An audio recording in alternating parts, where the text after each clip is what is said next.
All the All time. the time. God is good. Maraming palakpak. Ito lang naman yung maibigay natin sa ating Panginoon. Palakpak. Purihin ang ating Panginoon. Yun ang talagang naibigay natin sa ating Panginoon. Purihin ang Diyos. Nang dahil sa atin, mapuri siya ng mga tao. Katulad ng ating Panginoon, ang ating Panginoon ay hinirang ng Diyos. Hinirang siya upang tayo ay iligtas. Iligtas sa kasalanan. Higit sa lahat sa kasalanan. Amen? So, totoo naman yun at sinong tayo ay hinirang ng ating Panginoon, tayo ay unti-unti nang nakakalaya sa pagkakasala. No? Hindi man biglaan, pero unti-unti na tayo. Unti-unti nang iiwanan natin yung mga pagkakasala.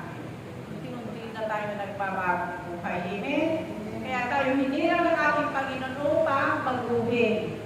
No? Hinirang din tayo ng ating Panginoon upang tayo ay pagalingin. Pagalingin sa lahat ng uri ng karamdaman. Nasabi nga, ang Diyos lamang ang pwedeng magpagaling. May mga marami kasi sakit. Sabi nga, yung karamdaman, madaling magamot ng mga doktor. Pero may sakit na hindi kaya gamutin ng doktor. Ang Diyos lang ang pwedeng gumamot. Amen? Purihin po natin ang ating Panginoon. So, paano tayo pag-agalingin ng ating Panginoon kung hindi nga natin kilala ang Diyos? Hindi paano tayo mananali kung walang nagpapahayag? Kailangan may nagpapahayag para yung tao, mahinto sila, makuto sila, at para sila din ay manalig din sa ating Panginoon. Amen? Purihin po natin ang ating Panginoon. Hinirang ba tayo ang ating Panginoon? Amen. Anong purpose ng ating Panginoon? Bakit tayo hinirang ng ating Panginoon? No? Hinirang tayo ng ating Panginoon upang sumunod sa Kanya, maging lingkod niya. Amen? Yung mga lingkod na hindi naglilingkod-lingkuran. Nakatulad ng mga Parisiya at Eskriba, talagang lingkod din sila ng ating Panginoon. Amen? Pero yung mga ginagawa nila ay taliwas sa kalooban ng ating Panginoon. No? Talagang habang ang Panginoon ay gumagawa ng kabutihan, nagpapagaling ng mga may sakit, nangangarap, pero anong ginagawa naman? Gumagawa siya ng mga himala. Pero ano naman ang ginagawa ng mga Parisiya at Eskriba? Iniisip nila, paano ba natin ito mapapatay? No? Paano ba natin ito magagawa ng istorya para patayin? No? Kasi hadlang ito sa ating buhay. Sa kanilang buhay, hadlang. At nga ng ating kapatid, hindi na sila nakikita. Kasi pinagaling na, mga doktor hindi nakikita, pinapagaling na ng ating Panginoon, di ba? Kaya yun, yung mga Parisiya at Eskriba, talaga namang yun, wala silang ginawa kundi magsikawan kung paano nila sisirahin ang ating Panginoon. Amen? Purihin natin ang ating Panginoon. Bilang hinirang ng Diyos, talagang makikita natin sa Kanya yung halimbawa na ipinakita niya yung mga halimbawa para gayahin natin. Ano sabi niya? Yung tambulaw na nakahamay, hindi niya gagalawin niya. Yung mga ilawan daw na umaandap-andap na lang, sabi niya, ipa mo na para mamatay na. Pero hindi niya papatayin yung umaandap-andap. Sino ba yung mga umaandap-andap na yan? Tayo yun. Minsan nanghihina na tayo sa ating paglilingkod, sa ating pananampalataya. Lalo na kung may mga problema, hindi maiiwasan nagkakaroon tayo ng kahinaan. Amen? Lumalabas yung ating kahinaan pag tayo ay namumroblema na. Pero sabi ng Panginoon, kahit namumroblema ka, hindi ka niya pababayaan. Amen? Gawan mo ng suhay, yan tago na yan. Itayo mo muli yan. Kasi may buhay pa naman yan eh. Ang Diyos, hindi siya nawawala ng pag-asa. Hanggang may magagawa siya, at tunay naman na talagang may magagawa siya. Ang tao nga lang ang ayaw magpasakot sa Kanya. Amen! Purihin mo natin ang ating Panginoon. Sabi nga nung may narinig ko akong kanina sa may isang pari. Sabi niya, may isang mayaman daw.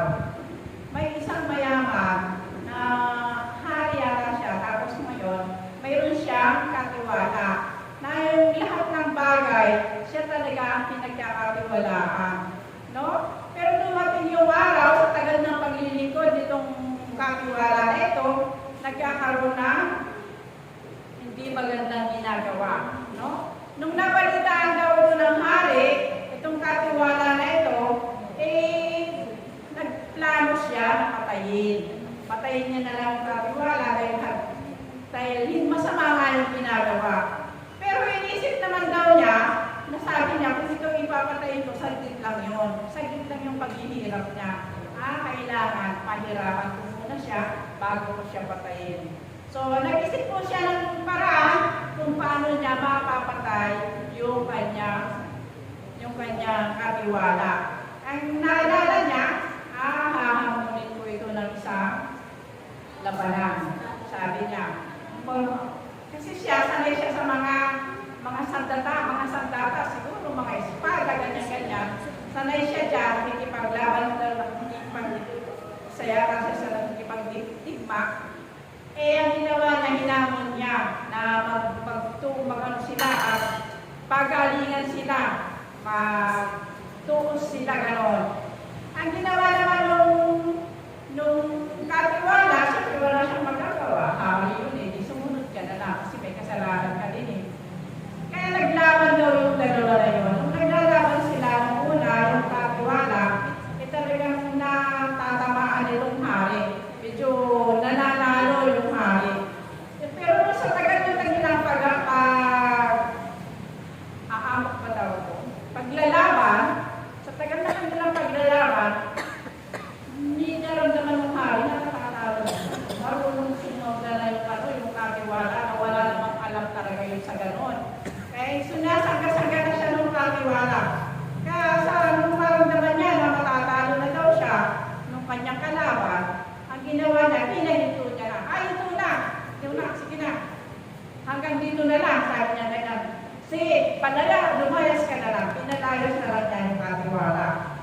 Pagkatapos nang mapalayas yung katiwala, lumapit siya doon sa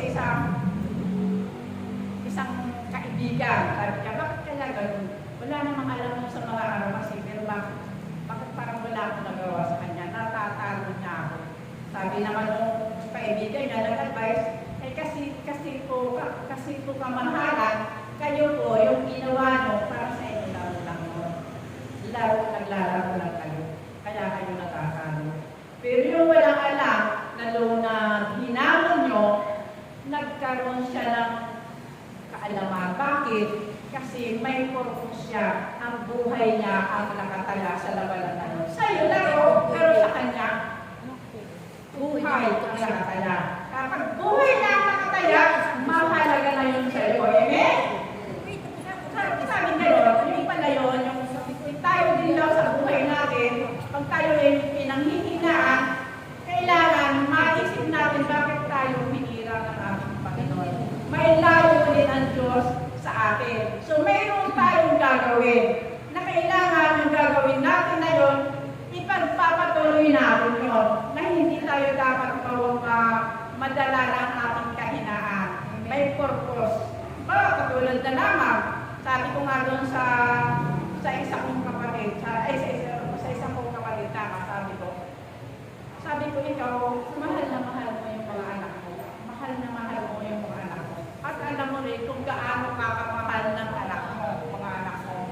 Pero, sa ginagawa mo na yan, na sinisira mo, ng bisyo mo, yung katawan mo, imagine mo na lang pag nawala ka kung anong itsura ng pamilya mo na iiwanan mo. Amen? So, anong itsura ng pamilya mo? Imagine mo kung mahal na mahal ka ng mga anak mo, tapos mawawala ka dahil biningatan ng katawan mo, yung sarili mo, hindi mo biningatan. Ano itsura ng mga anak mo? Kakawawain mo yung mahal na mahal mo sa buhay. Magiging kawawa, magiging silang kawawa. Kaya kung ako sa'yo, magbago ka na. Amen? Kasi, ganun nga yung nangyayari sa'yo. Sa awa ng Diyos, nagbago naman. Tumimo sa kanyang puso yung narinig niya. Pero siguro mga 3 araw lang. 3 araw na. Bumalik sa 3 araw na. Hindi nakakatikim na. Bumalik na naman. So, yung sabihin, nakakalimutan na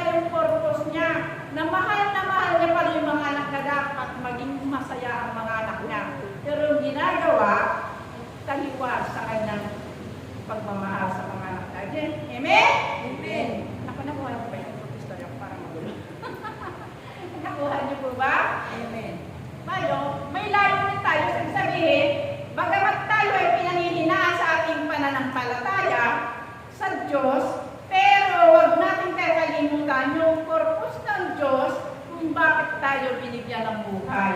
So, kailangan tayo maging mabuhay tayo sa paglilingkod natin sa ating Panginoon.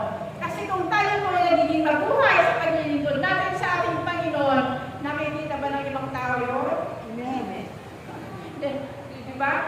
Makikita yun sa ating mga gawa, sa ating pananalita. Diba? Sabi ng kaharian ng ating Panginoon, diba sabi nga doon sa pinasa, hindi siya mabubulyaw, hindi siya magiging mayabang, mataas ang boses, hindi siya magtataas ng boses. Ang ating Panginoon daw, yun na ang nagsasalaysay, yung propeta, di ba? Na hindi ito mambubulyaw, hindi siya magtataas ng boses. O, sabihin, yun ang halimbawa na ipinakita ng ating Panginoon sa atin na dapat maging tayo. Amen? Para yun din ang makita natin sa ating kapwa. Kung anong itinalin, yun ang anin. Bakit tayo nabubuhay sa ngayon? Bakit tayo nandito? Kasi gusto natin na kaligtasan. Amen. At hindi lang para sa atin pala ito. Hindi lang para sa atin, para din sa ating mga mahal sa buhay. Amen? Yan ang sabi niya, di ba?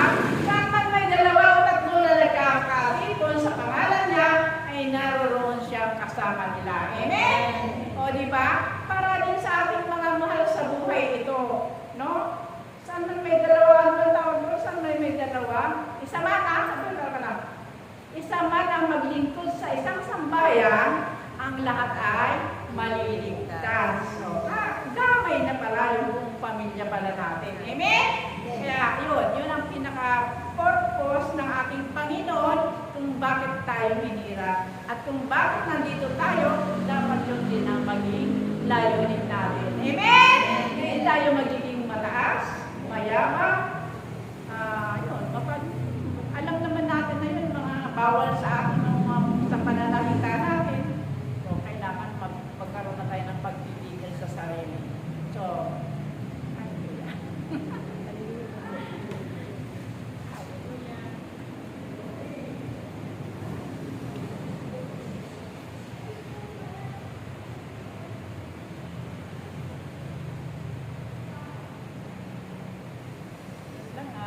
Maraming palakpak! Maraming palakpak!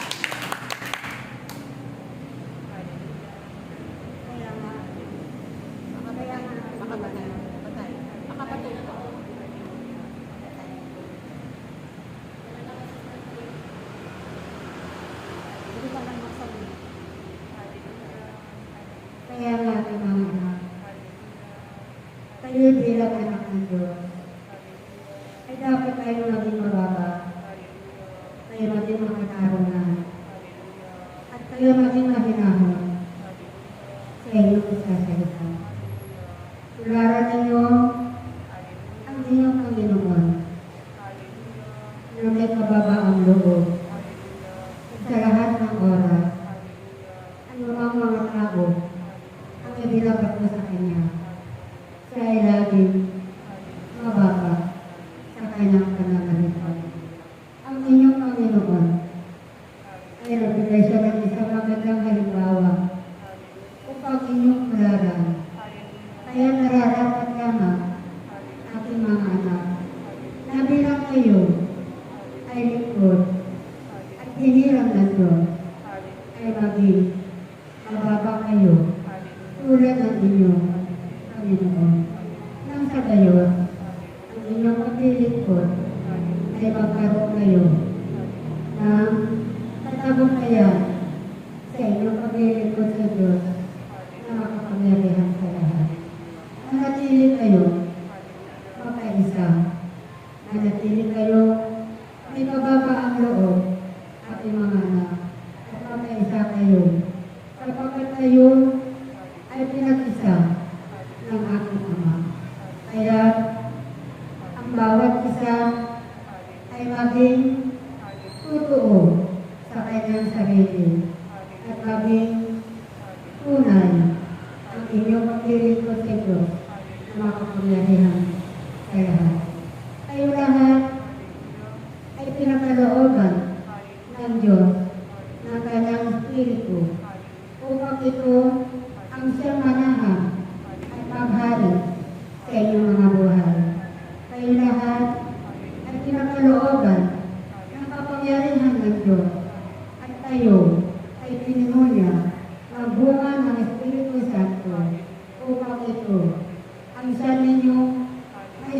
buhay sa inyong mga buhay.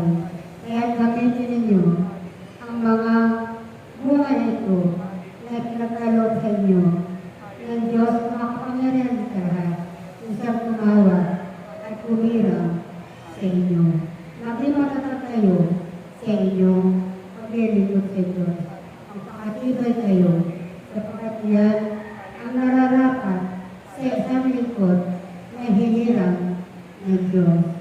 Kaya ang bawat isa sa inyo ay maging mababa kayo sapagkat yan ang kailangan at yan ang kalooban ng Diyos upang kayo ay magtagumpay sa inyong sinigulan. Sa isang lingkod, napaka-importante. Sa isang lingkod, hello? Ayun, sa isang tayo na mga hinirang talagang napaka-importante sa amin yung magkaroon ngayon ng nababang. Kita mo naman ang ating Panginoon, di ba, naging halimbawa natin na pagka siya inuusig, pag siya ay gustong patayin o ano ginagawa niya, iwas pa. Hanggat may mapagtatagwan ka mo, tago pa na. Magtago pa lang, yung kababaang loob, no? Na talagang hindi siya nagpakita, pwede naman niyang, di ba, ang Diyos, pwede naman niyang magagawa niya ang lahat ng gusto niya, pero hindi niya ipinakita yun. Kasi may mababang kalooban siya. Isa pa, mahal na mahal tayo ng ating Panginoon. Kasi lalo na nga, yung mga makasalanan, mahal na mahal din sila ng ating Panginoon. Kaya nga, nandito ang ating Panginoon para sa ating lahat na mga makasalanan. Amen? Purihin po natin ang ating Panginoon. Ayun, magpatuloy tayo.